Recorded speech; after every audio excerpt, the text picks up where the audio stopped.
Hello everyone, so in this video we'll talk about the Pavo20 Pro and the Pavo20, and we will try to compare the flight experience using both of these drones. So in my previous video I discussed already the pros of using the Pro of Pavo20 Pro. Basically this would be about the flight experience of using either of these devices. Let's go and let's discuss this in the video. This is the Pavo20. They could improve on the flight experience of those people who are complaining about the Pavo Pico, because the Pavo Pico was designed so that an O3 air unit could be lifted by a very small drone, but the handling, the flight is not good. What people did is they tried to decase the O3 air unit and fly it with the Pavo Pico. BetaFPV released the Pavo20. So they increased the motor and they increased the propeller size, which is now 2 inches. It is actually a bi-blade by default. When I got this, the flight experience is okay. I was able to do a lot of cruising. It is efficient in terms of battery life, especially if you're just cruising around. But when you are trying to fly on an open space where the wind is quite strong, probably a level 3 to level 4 wind,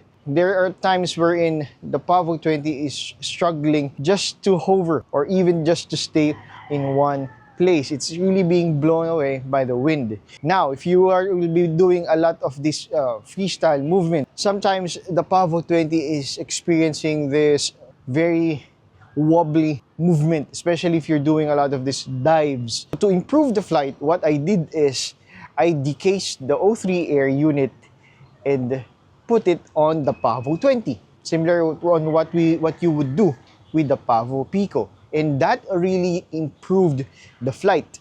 I was able to do a lot of this freestyle movement without much prop wash, as well as I could do a couple of dives and I was able to recover. So basically, I had to do a lot of modification to the Pavo20 so that I could improve my flight. So for example, this propeller, instead of a bi-blade, I tried the tri-bladed propeller of Gemfan. It's okay, but it's quite loud. Now I settled with the 4-bladed propeller of HQ Prop. The handling of this is good, but at the sake of battery life. So the flight time really decreased a bit. So if you will be doing this with a Pavo20, might as well, go with 4-bladed props so that your flight will be improved, but of course expect a lower flight time. Also, when I decase the O3 air unit, if ever you will have a crash, and the Pavo20 really had a very bad crash, of course your O3 air unit will suffer the consequences because you decased it. Now that O4 air unit is released, the very big camera of the O4 air unit would be a bit difficult for the Pavo20 to lift, because as you can see with the frame, just don't mind, this is a Walksnail HD Pro. But think about it, if you put the O4 air unit here and the very big camera on front, what the quad will do is, it will always, especially if you're doing acro mode, is that it will always, nose part will always go down because of the very heavy lift. If you will look at this propeller guard, the camera will be very much in a very prone area. So your drone flying in this manner, you will feel it, especially if you will doing a lot of this flip, you will roll. You will feel that the front part will always counteract with your movement. It's like the center of gravity will move a bit in front, so you have to adjust your movements. That is one thing that you might want to consider if you'll be going the Pavo20. But if you will put the O4 air unit, I was talking about the O4 air unit Pro, the big camera. So, but if you will be using the O4 air unit, the one without a case and the very small camera, the Pavo20 would lift it really well. I think BetaFPV already released the Pavo, I forgot, Femco? Their naming scheme is quite interesting. So, it was placed on a 40mm propeller. So, smaller than this. If you put that VTX here, you'll have a very good flight experience using Pavo20. And if BetaFPV will be discontinuing this, or they will put this all in sale, in clearance sale, it would be a nice option to put the O4 air unit here. But if you will put the Pro, the O4 Air Unit Pro, or even the DJI O3 Air Unit, oh well, the flight experience is not that good in very, very fast flights. But on a cruising scenario, Pavo 20 would lift it really, really well. This is the Pavo 20 Pro. The size difference is, you could actually see it once you put it side by side. And you will notice the canopy of the camera is really, really different. So there is a bit of room for the camera to be in front of this. The center of gravity is still in the middle, even though they put the mount in a bit of the front of this design. So if you'll be putting the O4 Pro in the front, the center of gravity will not change because you have a very large room to work with compared with the Pavo 20. By putting the O4 here, that is a bit longer than this one, the O3 Air Unit. If you'll be doing a lot of freestyle, there will be not much of a problem with the Pavo 20 Pro. When I got this, the first thing that I noticed is how well it could fly even on high winds. On my maiden flight, I flew on this field. There are no trees and the wind is quite strong. This could just breeze through that wind. It could surf really, really well.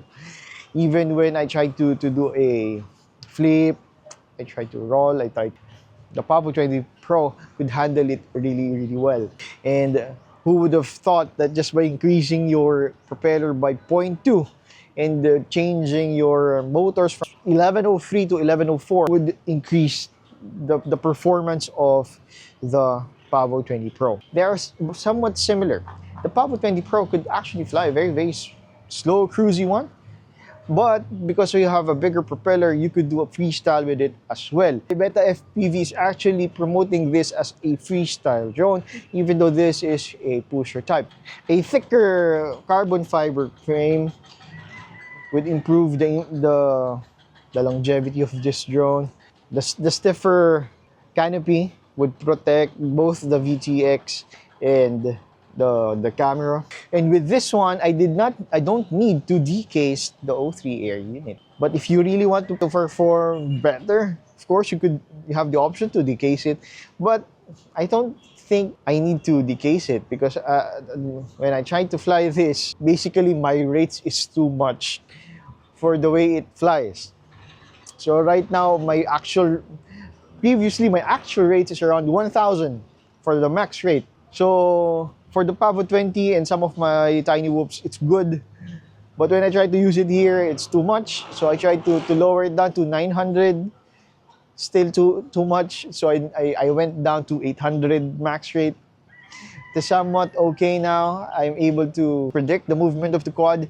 But I think I could still go lower than 800, probably the default rates. That is how well tuned the Pavo 20 Pro is. The very small size, 2.2-inch propeller. With the Pavo 20 Pro, you are given a choice to either go cinematic or freestyle, even if you have it in its default settings. That is one thing that you might want to look into if you're trying to look for a small freestyle quad. So basically, both of this is a cinematic FPV drone. And the only thing that this one has that this doesn't have is the capability to fly with ease on situations wherein this is struggling very, very badly. This one, it could fly really, really well. If you put a GPS here, probably you could go very, very far if you really want to. Crash this a lot and still, it is in pristine condition. I think the battery is the one that is absorbing the impact, but this one's still in good condition. If you put the O4 Air Unit Pro here,